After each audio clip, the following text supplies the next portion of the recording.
Assalamualaikum warahmatullahi wabarakatuh. Saya Ripanimi Sagita dari kelas Sosiologi 5D UIN Sunan Gunung Jati Bandung akan memaparkan materi mengenai sistem kerja masyarakat industri.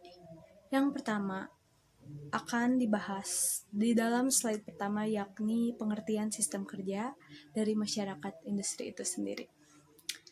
Untuk mengetahui pengertian sistem kerja masyarakat industri, terlebih dahulu kita harus mengetahui apa itu artinya sistem. Sistem berasal dari bahasa Yunani, yaitu sistem, yang artinya himpunan atau bagian yang memiliki arti suatu rangkaian yang terdiri dari bagian-bagian yang saling berhubungan sehingga saling mempengaruhi. Artinya, satu bagian akan mempengaruhi satu bagian lain.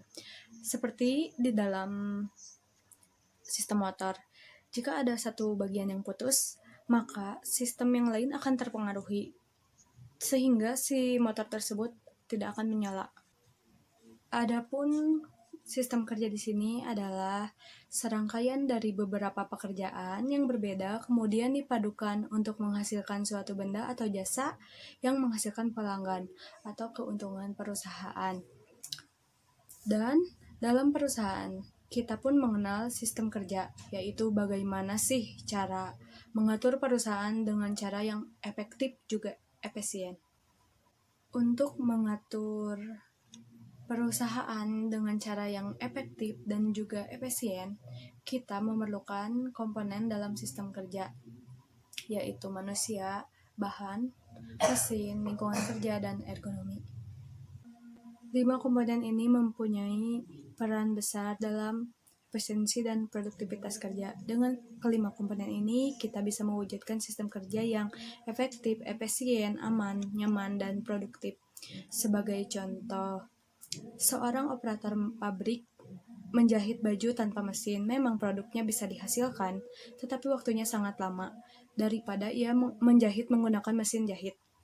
Jadi dapat disimpulkan bahwa satu sistem dapat memberikan hasil yang sebanyak-banyaknya tanpa memperhatikan efisiensi, tetapi ini berarti hasil yang diperoleh dengan ongkos mahal, sehingga dengan efisien yang rendah, produktivitas maksimal tidak akan bisa dicapai.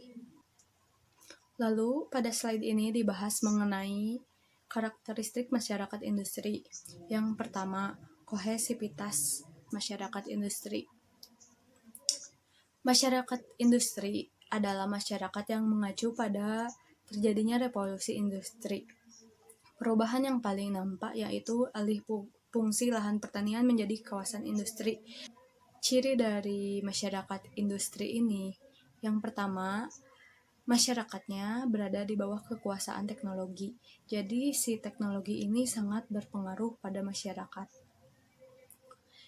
Yang kedua, masyarakat menjadi irasional secara keseluruhan karena terjadinya kesatuan antara produktivitas. Yang ketiga, masyarakat berdimensi satu, yaitu segala kehidupan untuk satu tujuan, yakni meningkatkan satu sistem yang telah berjalan.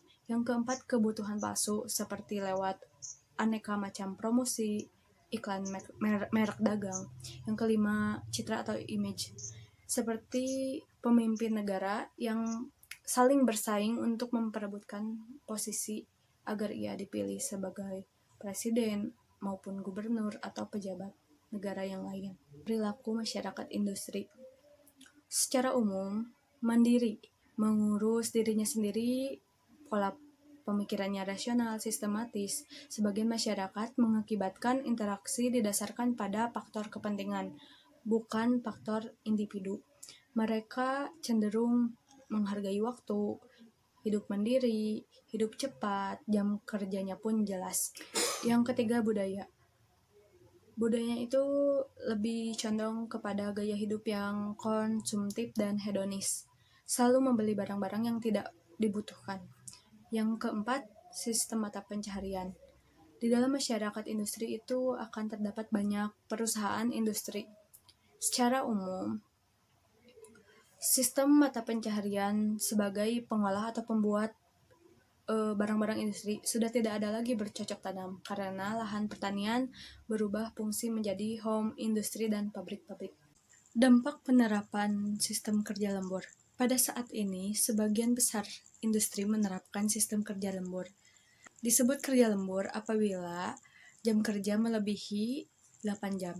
Sistem kerja lembur ini harus diimbangi dengan faktor-faktor penunjang, antara lain tenaga kerja, atau karyawan, material, dan alat kerja yang sesuai dengan kebutuhan pekerjaan tersebut. Untuk mengatasi berbagai faktor penunjang diperlukan biaya berupa upah. Selanjutnya, perbaikan sistem kerja harus diperhatikan agar pekerja merasa nyaman sehingga meningkatkan produktivitas kerja.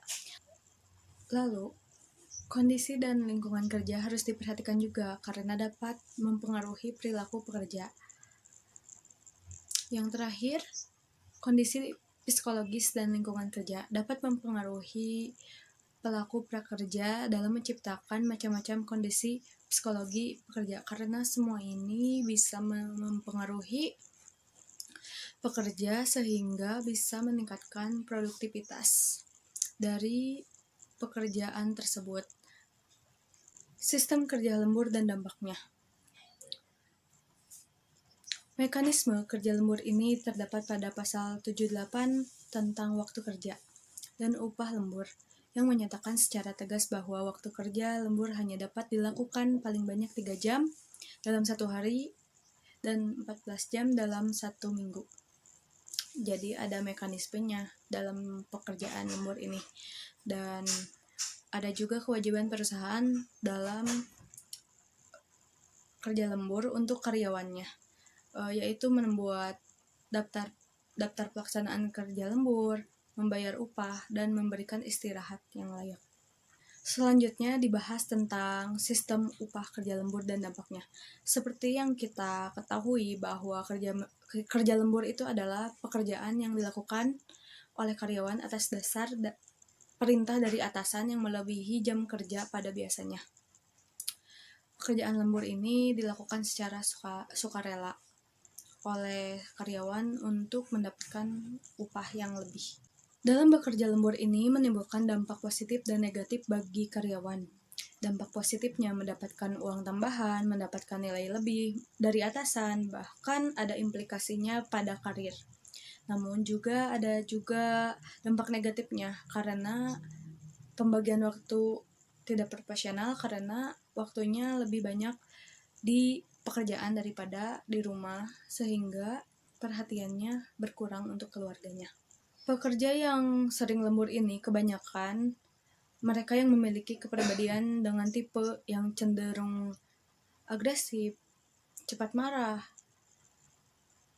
mudah stres karena kurang istirahat, ada tekanan darah tinggi yang berhubungan dengan stres karena pekerjaan. Fenomena yang terjadi saat ini, kerja lembur seolah-olah menjadi sebuah kebutuhan untuk menambah pendapatan. Karena seiring kenaikan pendapatan, kebutuhan pokok juga semakin banyak dan semakin naik. Sehingga jika mengandalkan gaji pokok saja tidak akan cukup. Itulah fenomena yang terjadi pada masyarakat industri saat ini. Sekian materi yang dapat saya sampaikan. Terima kasih. Wassalamualaikum warahmatullahi wabarakatuh.